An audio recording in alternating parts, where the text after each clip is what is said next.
और भी टेक्नोलॉजी से रिलेटेड वीडियो को देखने के लिए सब्सक्राइब कीजिए वर्चुअल एकेडमी को और लेटेस्ट अपडेट एंड नोटिफिकेशन के लिए बेल आइकन को प्रेस करें।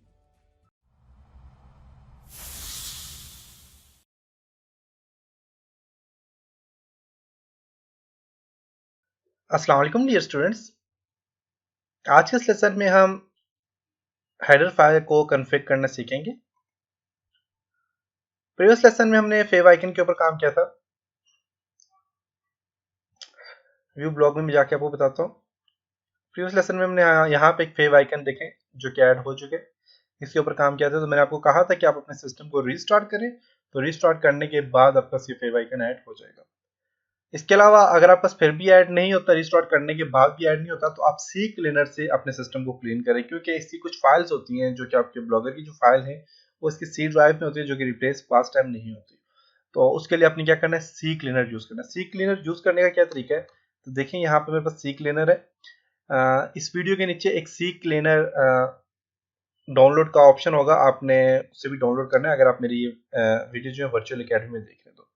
और याद रखें कि अगर आप मेरी वीडियो YouTube में या किसी और जगह में देख रहे हैं, वर्चुअल एकेडमी को छोड़ के कहीं और देख रहे हैं, तो फिर आपको सर्टिफिकेट इशू नहीं किया जाएगा, क्योंकि सर्टिफिकेट इशू करने के लिए ज़रूरी है कि आप इस वीडियो को वर्चुअल एकेडमी में देखें।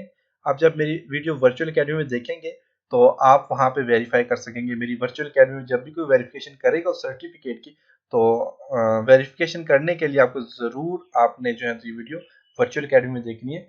इसके अलावा किसी भी और साइट में जैसे कि यूट्यूब, डेली मोशन या वीमियो वगैरह किसी में नहीं देखनी, अपने डायरेक्ट वर्चुअल एकेडमी से इन वीडियो को एक्सेस करना है। तो यहाँ पे देखें तो सी क्लीनर है। सी क्लीनर आपने डाउनलोड करना है, करने के बाद इंस्टॉल करने के लिए नेक्स्ट नेक्स्ट नेक्स्ट करेंगे, इंस्टॉल हो जाएगा। तो ये सी क्लीनर को मैं क्लिक करता हूँ और यहाँ पे आप देखें तो सी क्लीनर आ गया। आपने यहाँ पे रन क्लीनर पे क्लिक करना है।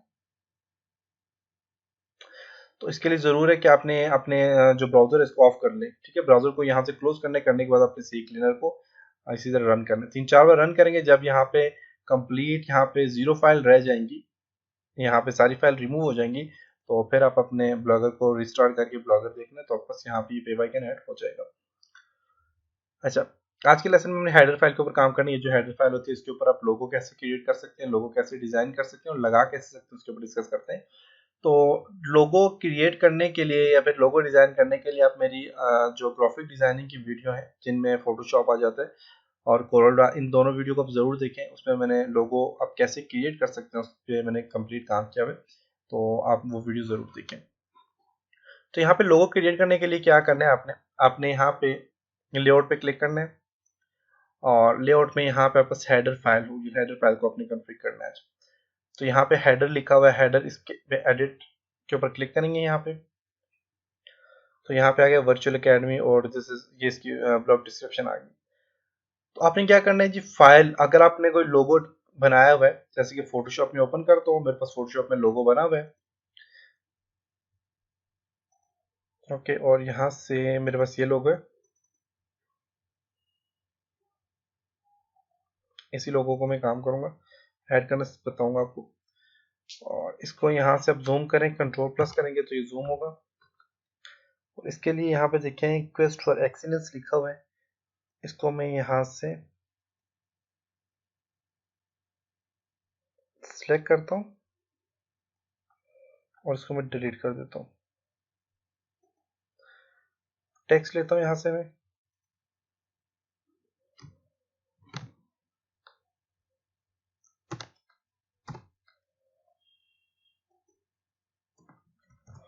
या फिर आप इस तरह करें, कंट्रोल जेड करता हूँ,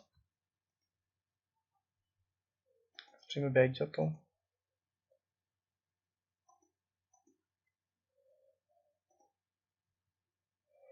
इसको मैं कट करता हूँ यहाँ से, कंट्रोल एक्स कट। और यहाँ पे एक न्यू लेयर बनाई और यहाँ पे कंट्रोल भी करके पेस्ट कर देता हूँ न्यू लेयर में। और इस लेयर को यहाँ से मैं कंट्रोल प्लस करके क्लिक करता हूँ, ये सिलेक्ट हो गया। और इसका कलर मैं यहाँ से चेंज कर लेता हूँ, जो कि मैंने यहाँ से ये वाला कलर इसको दे देता हूँ। आल्ट बैक स्पेस करूंगा तो इस पर वही कलर आ जाएगा, कंट्रोल डी करके डिसलेक्ट कर लेता हूँ। Quest for excellence, okay. अब इसको मैं फाइल में जाता हूँ, जाके अपने यहाँ पे इसी तरह लोगो क्रिएट करना है। लोगो साइज आप अपनी मर्जी दे सकते हो, जो मैंने साइज दिया हुआ है तो मैं आपको बता देता हूँ। इमेज साइज पे क्लिक करते हैं, मैंने साइज को 350 पिक्सल एंड 120 हाइट, विड्थ इसकी 350 पिक्सल दी हुई है और हाइट 120 पिक्सल दी हुई है। इसको फाइल में जाते हैं, जाके आपने इसको एक्सपोर्ट करना है। एक्सपोर्ट सेव फॉर वेब पे क्लिक करेंगे। पीएनजी फॉर्मेट अगर आप बनाए तो पीएनजी ठीक है, पीएनजी फॉर्मेट सेलेक्ट करता हूँ। पीएनजी के लिए बैकग्राउंड आपने कोई भी सिलेक्ट नहीं करना, आपने बैकग्राउंड ट्रांसपेरेंट रखना है। और पीएनजी फॉर्मेट है, इसको मैं सेव पे क्लिक करूंगा। लोकेशन इसको मैं डेस्कटॉप दे देता हूँ और यहाँ पे लोगो के नाम से इसको मैं सेव कर देता हूँ। हो गया। अब हम क्या करते हैं कि यहाँ पे लोगो देते हैं, चूज फ्रॉम फाइल पे क्लिक करेंगे। डेस्कटॉप पे ये लोगो मेरे पास आ गया, इसको मैं क्लिक करता हूँ, लोगो यहाँ पे लग जाएगा, लोगो लग गया। अब अपने बिहाइंड टाइटल एंड डिस्क्रिप्शन पे क्लिक करेंगे तो आपके पास ये जो टाइटल है, ब्लॉग का टाइटल और डिस्क्रिप्शन है, ये इस लोगो के पीछे चली जाएगी। करके देख लेते हैं, सेव करता हूँ मैं, एक एक करके तीनों आपको समझा देता हूँ। सेव किया मैंने। सेव करने के बाद आप यहाँ पे व्यू ब्लॉग पे क्लिक करें तो देखिए वर्चुअल अकेडमी और ये चीजें ये क्या होंगे, इसके बैक साइड भी चली गई है, देख सकते। इसी तरह अगर आप चाहते हैं कि इसी तरह अगर आप यहाँ पे, मैं दोबारा जाता हूँ, इसको हेडर फाइल में एडिट करता हूँ।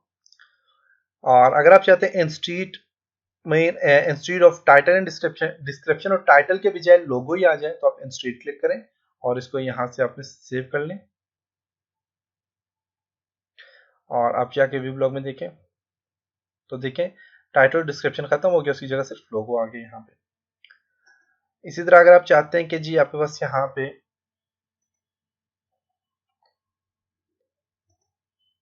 कि डिस्क्रिप्शन और डिस्क्रिप्शन के बाद पेज के बाद जो आपके पास यहाँ पे इमेज भी आ जाए तो आप इसको सेव कर लें और यहाँ से व्यू ब्लॉग पे क्लिक करें तो देखें यहाँ पे ये आ गया और नीचे डिस्क्रिप्शन इसके आ गया, लोगो और लोगो के नीचे क्या आ गया जी, डिस्क्रिप्शन आ गया। तो जो बेस्ट मेथड है वो ये है कि आपने क्या करना है, यहाँ पे हेडर फाइल पे क्लिक करके आपने इंस्टीड पे क्लिक करना है और इसको आपने सेव कर लेना है।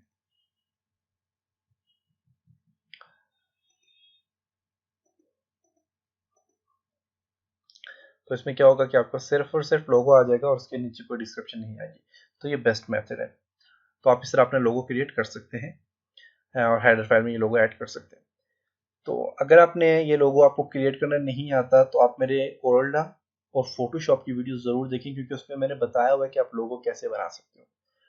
तो वो वीडियो आप जरूर देखें, उसमें डिफरेंट किस्म के लोगो मैंने क्रिएट किए, काफी सारे प्रोजेक्ट डिजाइन किए, तो आप उन वीडियो को जरूर देखो। अगर आप एक अच्छे ग्राफिक डिजाइनर और वेब डेवलपर बनना चाहते हो तो वेब डेवलपर के लिए जरूरी है कि वो एक अच्छा ग्राफिक डिजाइनर भी हो, क्योंकि आप ग्राफिक डिजाइनर के लिए जरूरी नहीं है कि वो एक अच्छा वेब डेवलपर हो, लेकिन अगर वेब डेवलपर है और आपको ग्राफिक डिजाइनिंग नहीं आती तो आप इतने खास वेब डेवलपर नहीं होंगे, क्योंकि वेब डेवलपमेंट में आपके पिक्चर में काम करना होता है, आपने पिक्चर क्रिएट करनी होती है, लोगो वगैरह, तो उसके लिए जरूरी है कि आप एक अच्छे ग्राफिक डिजाइनर हो।